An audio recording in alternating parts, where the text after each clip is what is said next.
Gracia y paz en Jesús el Señor. Les habla con muchísimo cariño el Padre Jesús Salvador Lares, haciendo nuestro trabajo para el canal Reporte Católico. Que la providencia nos ayude, nos cuide y nos conceda su sabiduría para seguir creciendo en la fe, en la esperanza, en la caridad.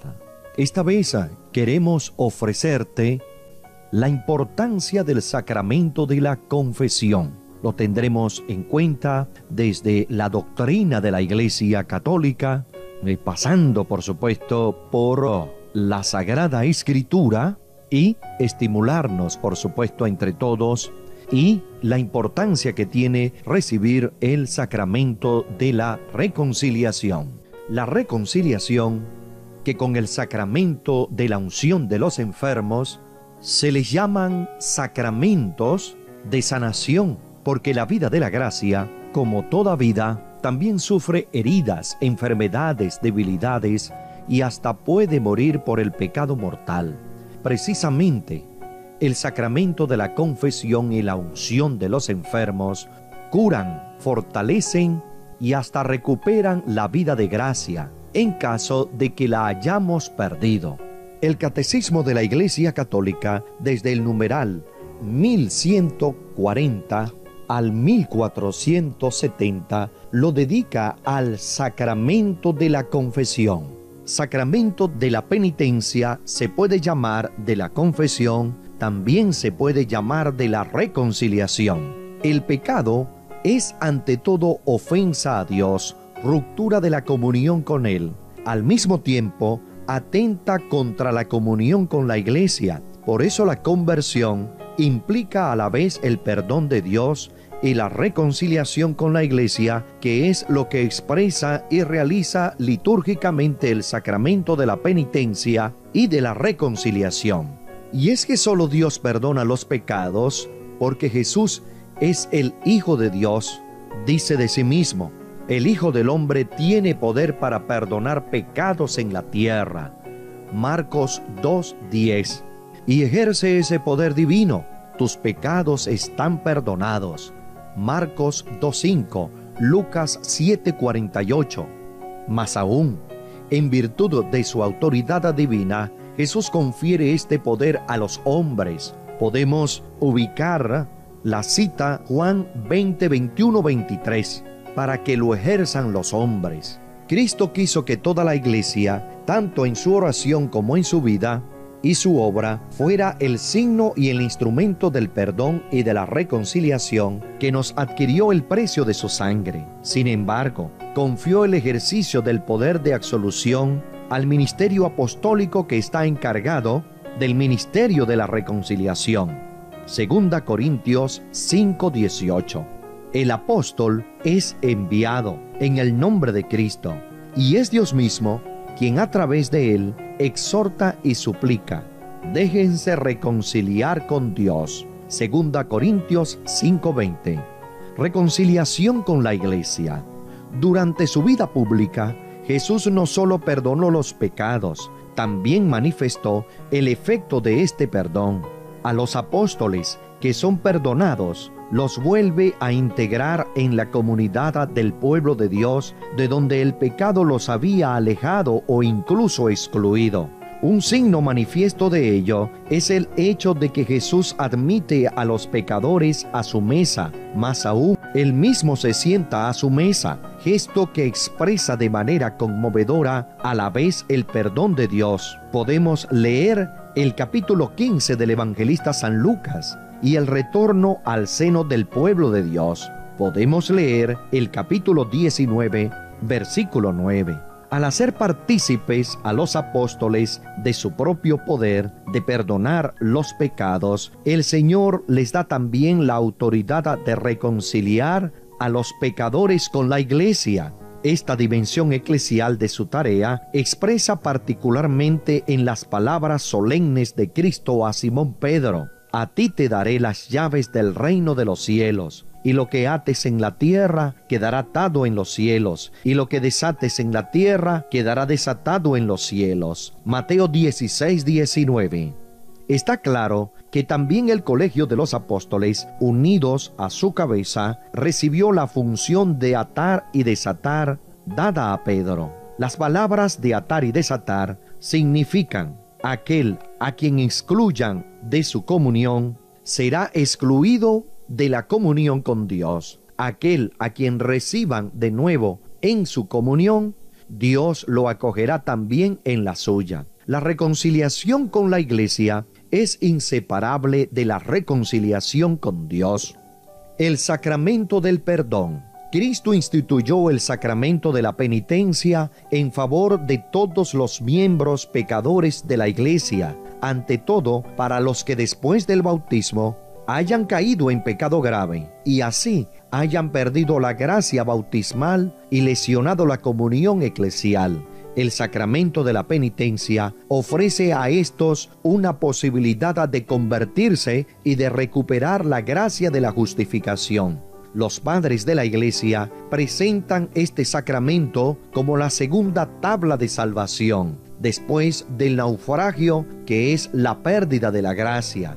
A lo largo de los siglos, la forma concreta según la cual la Iglesia ha ejercido este poder recibido del Señor ha variado mucho. Durante los primeros siglos, la reconciliación de los cristianos que habían cometido pecado particularmente graves después de su bautismo, por ejemplo, idolatría, homicidio o adulterio, estaba vinculada a una disciplina muy rigurosa, según la cual los penitentes debían hacer penitencia pública por sus pecados, a menudo durante largos años antes de recibir la reconciliación. A este orden de los penitentes, que solo concernía a ciertos pecados graves, solo era admitido raramente y en ciertas regiones una sola vez en la vida. Durante el siglo VII, los misioneros irlandeses, inspirados en la tradición monástica de Oriente, trajeron a Europa continental la práctica privada de la penitencia que no exigía la realización pública y prolongada de obras de penitencia antes de recibir la reconciliación con la Iglesia. El sacramento se realiza desde entonces de una manera más secreta entre el penitente y el sacerdote. Esta nueva práctica preveía la posibilidad de la reiteración del sacramento y abría así el camino a una recepción regular del mismo. Permitía integrar en una sola celebración sacramental el perdón de los pecados graves y de los pecados veniales. A grandes líneas, esta es la forma de penitencia que la Iglesia practica hasta nuestros días. A través de los cambios que la disciplina y la celebración de este sacramento han experimentado a lo largo de los siglos, se descubre una estructura fundamental. Comprende dos elementos igualmente esenciales. Por una parte, los actos del hombre que se convierte bajo la acción del Espíritu Santo, a saber, la contrición, la confesión de los pecados y la satisfacción. Y por otra parte, la acción de Dios por ministerio de la Iglesia. Por medio del obispo y sus presbíteros, la Iglesia en nombre de Jesucristo concede el perdón de los pecados, determina la modalidad de la satisfacción, ora también por el pecador y hace penitencia con él. Así el pecador es curado y restablecido en la comunión eclesial. La fórmula de absolución, en uso en la Iglesia latina, expresa el elemento esencial de este sacramento. El Padre de la Misericordia es la fuente de todo perdón, realiza la reconciliación de los pecados por la Pascua de su Hijo y el don de su Espíritu a través de la oración y el ministerio de la Iglesia. Dios Padre misericordioso, que reconcilió consigo al mundo por la muerte y la resurrección de su Hijo, y derramó el Espíritu Santo para la remisión de los pecados, te conceda por el ministerio de la Iglesia el perdón y la paz, y yo te absuelvo de tus pecados en el nombre del Padre, y del Hijo, y del Espíritu Santo. Los actos del penitente. La penitencia mueve al pecador a sufrir voluntariamente. En su corazón, contrición; en la boca, confesión; en la obra toda humildad y fructífera satisfacción. La contrición. Entre los actos del penitente, la contrición aparece en primer lugar. Es un dolor del alma y una detestación del pecado cometido con la resolución de no volver a pecar. Cuando brota del amor de Dios amado sobre todas las cosas, la contrición se llama contrición perfecta, contrición de caridad. Semejante contrición perdona las faltas veniales, obtiene también el perdón de los pecados mortales si comprende la firme resolución de recurrir tan pronto sea posible a la confesión sacramental. Lo que hemos dicho referente a la contrición es del Concilio de Trento. La contrición llamada imperfecta o de atrición es también un don de Dios, un impulso del Espíritu Santo. Nace de la consideración de la fealdad del pecado o del temor de la condenación eterna y de las demás penas con que es amenazado el pecador. Tal conmoción de la conciencia puede ser el lienzo de una evolución interior que culmina bajo la acción de la gracia en la absolución sacramental. Sin embargo, por sí misma la contrición imperfecta no alcanza el perdón de los pecados graves, pero dispone a obtenerlo en el sacramento de la penitencia. Conviene preparar la recepción de este sacramento mediante un examen de conciencia hecho a la luz de la palabra de Dios. A este respecto, se encuentra en el Decálogo y en la catequesis moral de los evangelios y de las cartas de los apóstoles, Sermón de la Montaña y enseñanzas apostólicas. Romanos de 12 al 15, 1 Corintios de 12 al 13, Gálatas 5 y Efesios del 4 al 6. La confesión de los pecados.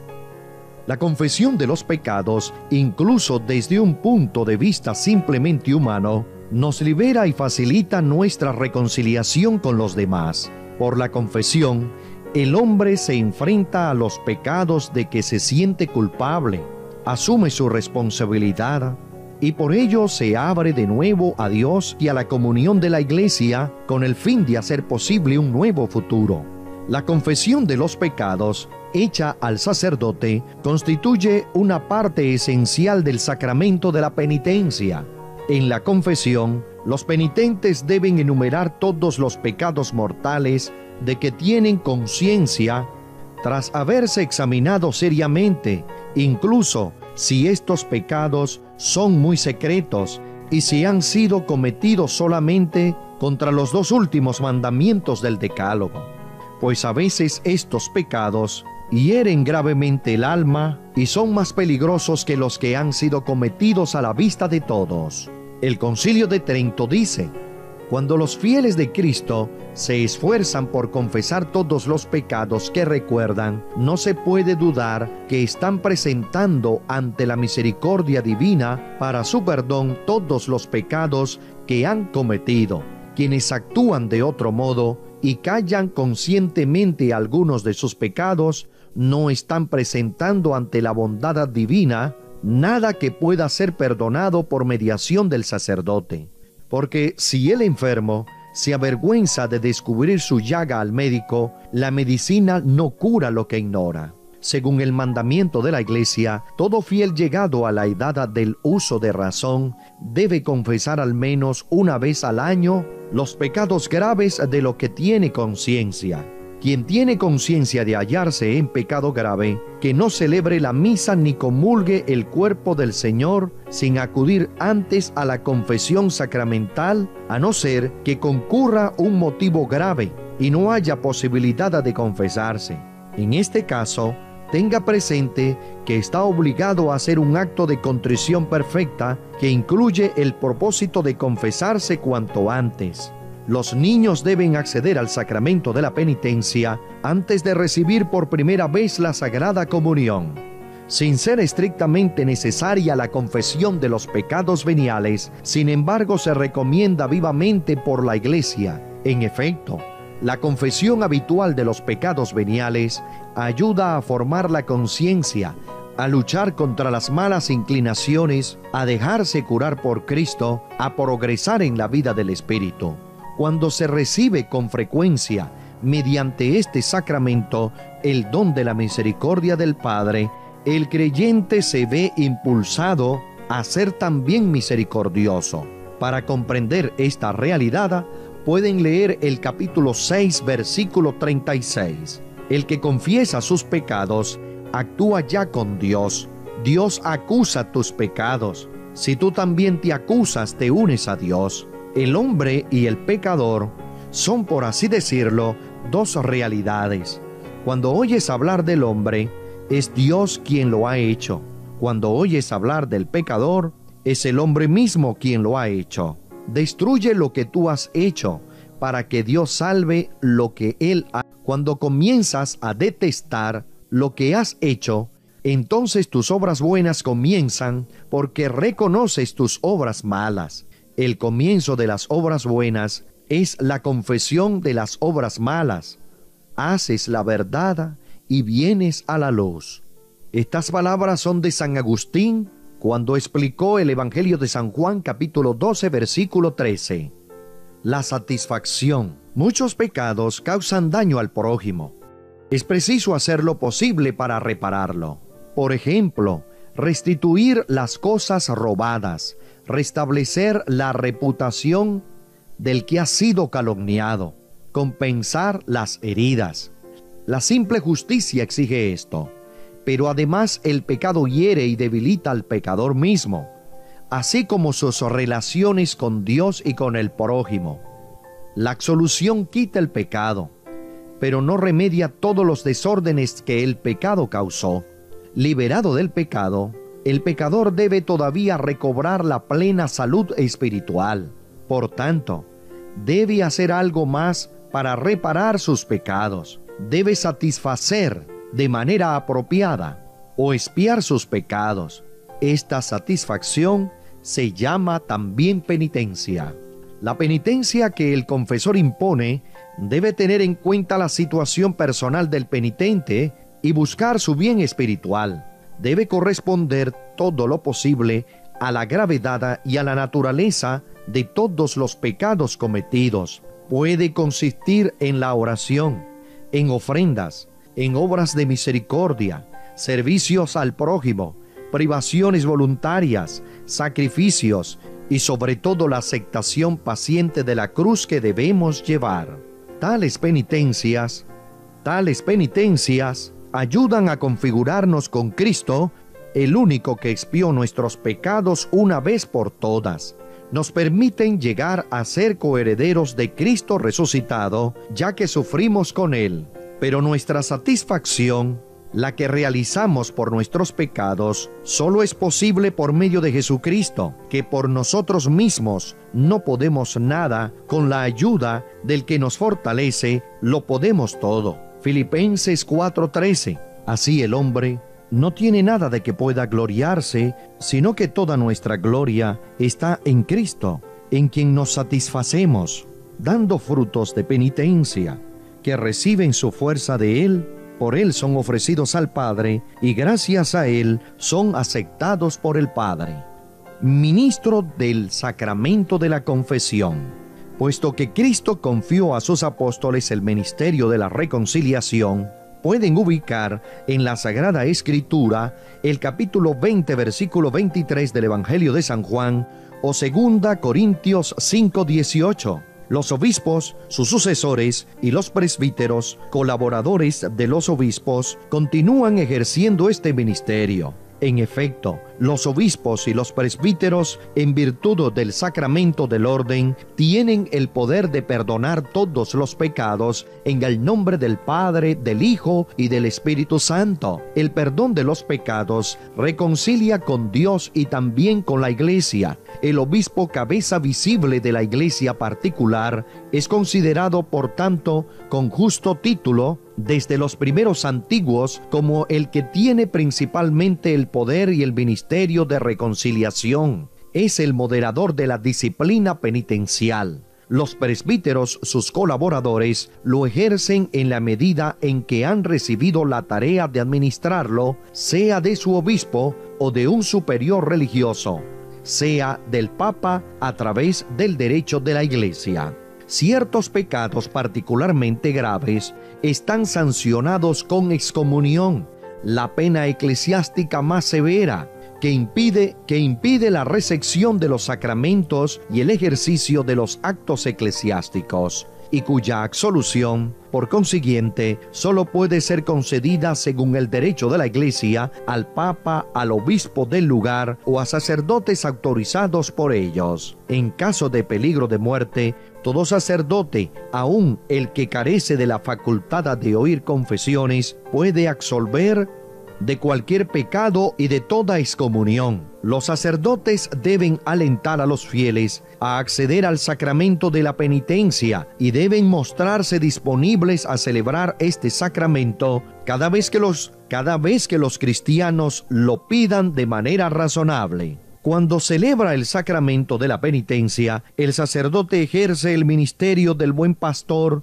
que busca la oveja perdida, del buen samaritano que cura las heridas, del padre que espera al hijo pródigo y lo acoge a su vuelta, del justo juez que no hace acepción de personas y cuyo juicio es a la vez justo y misericordioso.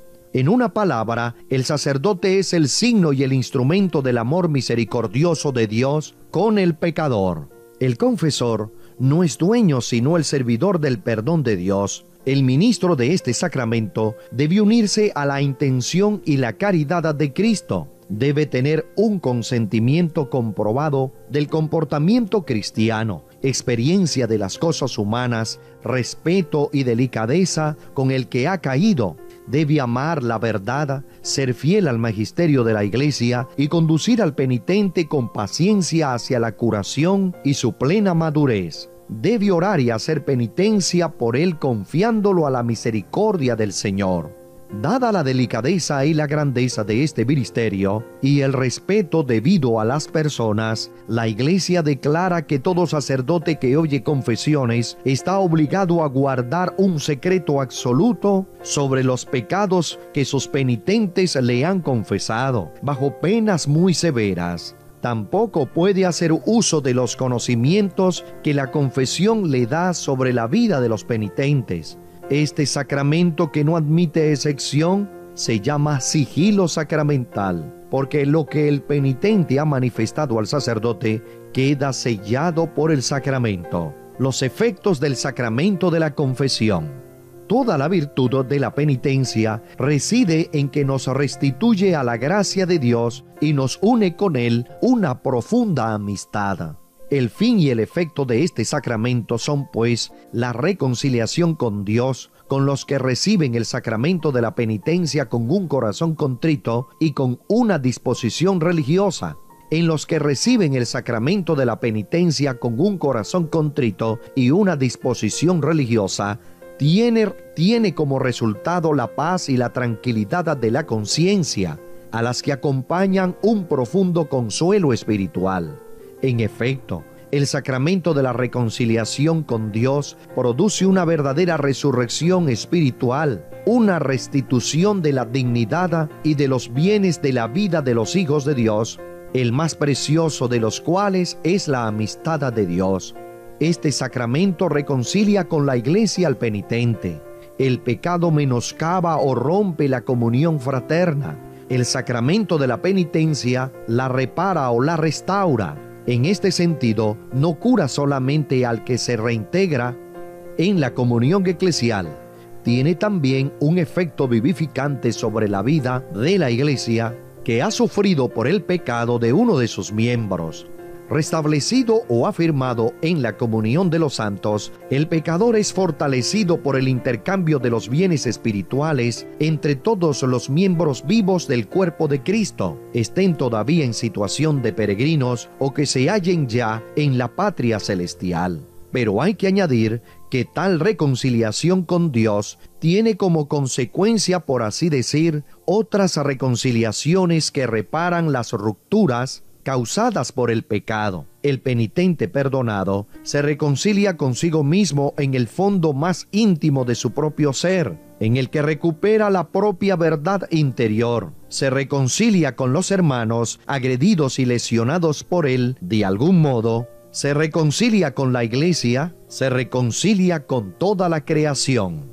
En este sacramento, el pecador, confiándose al juicio misericordioso de Dios, anticipa en cierta manera el juicio al que está sometido al fin de esta vida terrena, porque es ahora, en esta vida, cuando nos es ofrecida la elección entre la vida y la muerte, y solo por el camino de la conversión podemos entrar en el reino del que somos apartados por el pecado. Convirtiéndose a Cristo por la penitencia y la fe, el pecador pasa de la muerte a la vida y no incurre en juicio. Amigos, con muchísimo cariño les habló el Padre Jesús Salvador Lares Rodríguez, perteneciente a la Arquidiócesis de Barquisimeto, Venezuela. Que esta enseñanza sobre el sacramento de la reconciliación, confesión o penitencia nos ayude a todos nosotros, nos estimule a recibir este hermoso sacramento que perdona todos nuestros pecados. Que Dios, a través del sacramento de la reconciliación, nos dé armonía y paz para ofrecerla a nuestros hermanos y vivir en la alegría de los hijos de Dios.